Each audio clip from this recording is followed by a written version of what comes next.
என்னுடைய சப்ஸ்கிரைபர்கள் அனைவருக்கும் வணக்கம். இன்னைக்கு நம்ம இந்த பதிவில் என்ன பார்க்க போறோம்னா, விவசாயிகளின் வாழ்க்கை வரலாறு தான் பார்க்க போறோம். விவசாயிகளின் வாழ்க்கை வரலாறு என்பது மண்ணோடு போராடி உணவளிக்கும் உன்னதமான வாழ்வியலாகும். சுமார் 10,000 ஆண்டுகளுக்கு முன் நாடோடி வாழ்க்கையை விடுத்து நிலத்தை உழுது பயிரிடத் தொடங்கியதிலிருந்து வேளாண்மை மனித நாகரிகத்தின் அடித்தளமாக உள்ளது. முன்னோர்களின் பாரம்பரிய அறிவிலிருந்து நவீன இயந்திரமயமாக்கல் வரை கடின உழைப்பு, இயற்கை சவால்கள், கடன் சுமை மற்றும் உணவு உற்பத்தியை நோக்கியே இவர்களின் வாழ்க்கை பயணிக்கிறது. விவசாயிகளின் வரலாற்று பரிணாமம். பழங்காலம் முதல் நீர்ப்பாசனம் வரை. தொடக்கத்தில் உணவுக்காக வேட்டையாடிய மனிதன் நதிக்கரைகளில் விவசாயம் செய்யத் தொடங்கினான். சுமேரியர்கள், எகிப்தியர்கள் போன்ற பண்டைய நாகரிகங்கள் நீர்ப்பாசன வசதிகளுடன் விவசாயத்தை மேம்படுத்தின.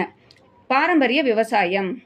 இந்தியாவில் பாட்டன் முப்பாட்டன் காலத்தில் இருந்தே நிலத்தை தெய்வமாக கருதி கால்நடை வளர்ப்புடன் இணைந்து விவசாயம் ஒரு வாழ்வியலாகவே மேற்கொள்ளப்பட்டது. நவீன யுகம். 20ஆம் நூற்றாண்டில் இயந்திரங்கள், ரசாயன உரங்கள் மற்றும் புதிய தொழில்நுட்பங்கள், இயற்கை விவசாயம், சொட்டு நீர் பாசனம் மூலம் விவசாய முறை மாறியுள்ளது. வாழ்க்கை முறை மற்றும் சவால்கள். கடின உழைப்பு. அதிகாலை முதல் அந்தி சாயும் வரை நிலத்தில் உழைத்தல், விதைகளை விதைத்தல், நீர் பாய்ச்சுதல் மற்றும் அறுவடை செய்தல் போன்றவை இவர்களின் தினசரி செயல்பாடுகள். சவால்கள். பருவமழை பெய்தல், பூச்சி தாக்குதல், விளைபொருளுக்கு உரிய விலை கிடைக்காத நிலை மற்றும் கடன் சுமை ஆகியவை விவசாயிகளின் முக்கிய சவால்களாக உள்ளன.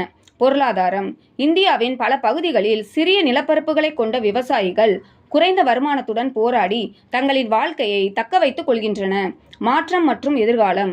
இன்று பாரம்பரிய விவசாயத்துடன் கூடிய நவீன தொழில்நுட்பங்களை பயன்படுத்தி இயற்கை விவசாயம் மற்றும் நிலையான விவசாய முறைகளை நோக்கி விவசாயிகள் மாறி வருகின்றனர்.